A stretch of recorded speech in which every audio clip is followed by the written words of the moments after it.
साथ संगत जी, प्रेम से कहना धान निरंकार जी। एक नई साखी के साथ स्वागत है आप सभी का आपके ही अपने चैनल पर। आज की साखी का विषय है कि हमेशा मुस्कुराइए। चलिए सुनते हैं आज की ये साखी। साथ संगत जी, एक बार एक किसान आने वाले आंधी तूफान ओलावृष्टि तेज धूप इत्यादि से परेशान हो गया, क्योंकि कभी कभी उसकी फसल ज़्यादा खराब हो जाती थी। इसीलिए वो किसान परेशान होकर भगवान से शिकायत करने लगा। किसान बोला, आप तो भगवान हैं, लेकिन फसल को कब क्या चाहिए इसकी जानकारी आपको नहीं है।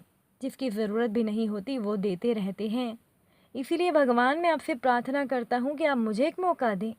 मेरे कहे अनुसार मौसम करिए, फिर हम सभी किसानों के अन्न के भंडार भर जाएंगे। ईश्वर मुस्कुराए और बोले, ठीक है, आज से मैं तुम्हारे अनुसार मौसम रखूँगा। साथ संगत जी, किसान तो खुश हो गया। किसान ने अगली फसल में गेहूं की बुआई की। उसने जब चाहा तब धूप मिली, उसने जब चाहा पानी मिला। पानी की तो उसने बिल्कुल कमी ही नहीं आने दी।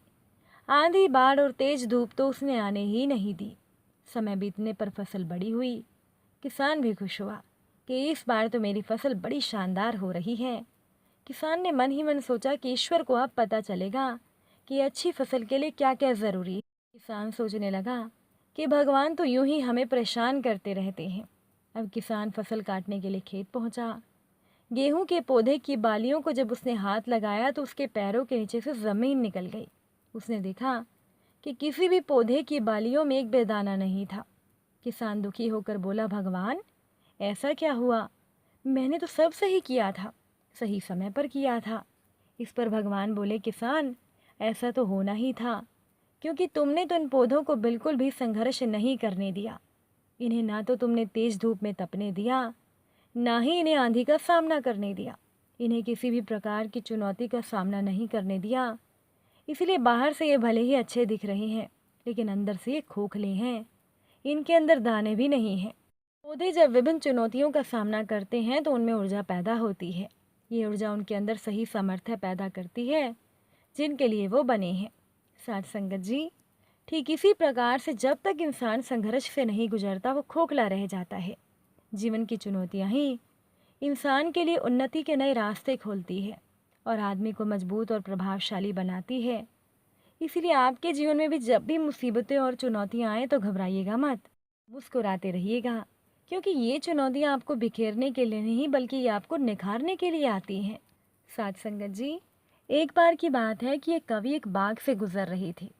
बाग में तो तरह तरह के फूल खिले थे। सारे फूल मुस्कुराते हुए नजर आ रहे थे।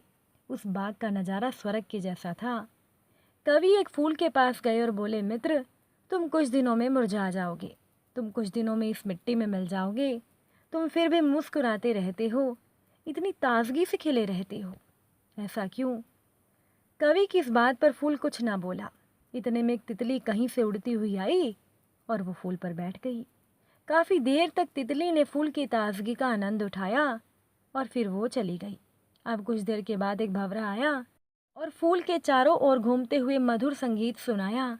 फिर फूल पर बैठकर उसने खुशबू बटोरी, फिर वहाँ से उड़ गया।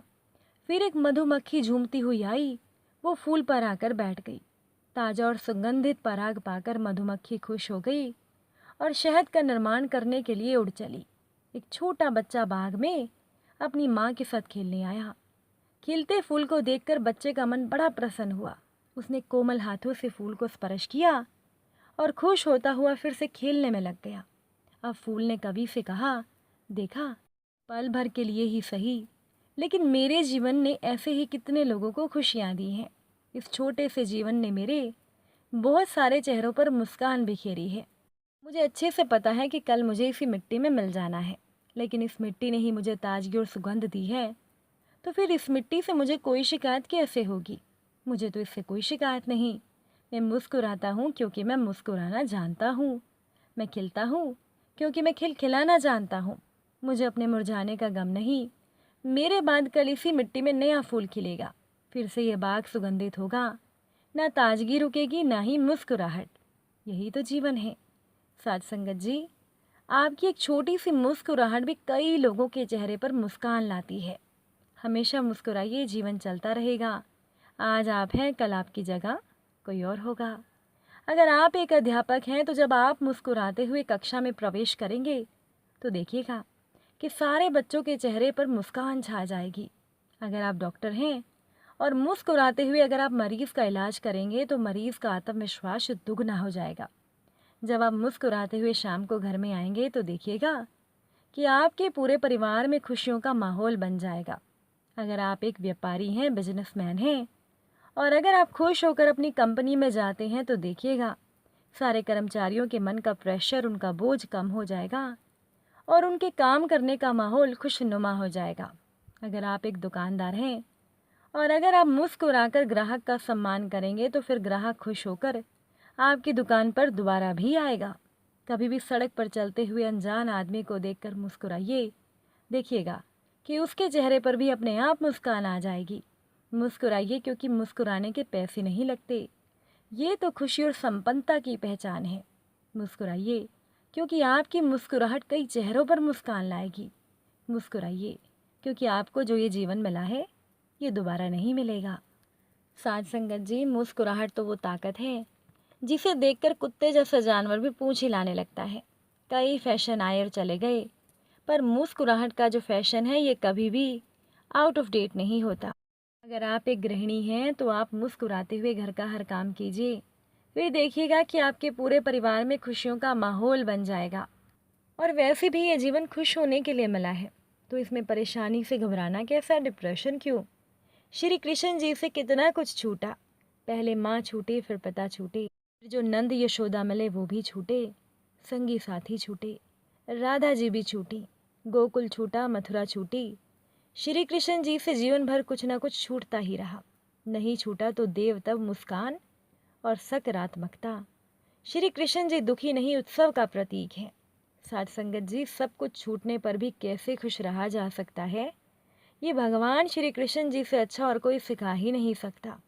इसीलिए हमेशा खुश रहें, मुस्कुराते रहें, परिवार के साथ औरों को भी हंसाते रहें और हमेशा व्यस्त रहें, क्योंकि अगर आप व्यस्त रहेंगे तो आपको किसी भी परेशानी पर ज़्यादा सोचने के लिए समय ही नहीं मिलेगा। अगर आज की ये साखी अच्छी लगी हो, वीडियो को लाइक शेयर ज़रूर कीजिएगा। आप सभी से मुलाकात फिर से होगी नई साखी और नए विचारों के साथ। तब तक के लिए खुश रहिए, सेवा सिमरन सत्संग कीजिए, सतगुरु माता जी के चरणों से जुड़े रहिए। प्रेम से बोलिए, धन निरंकार जी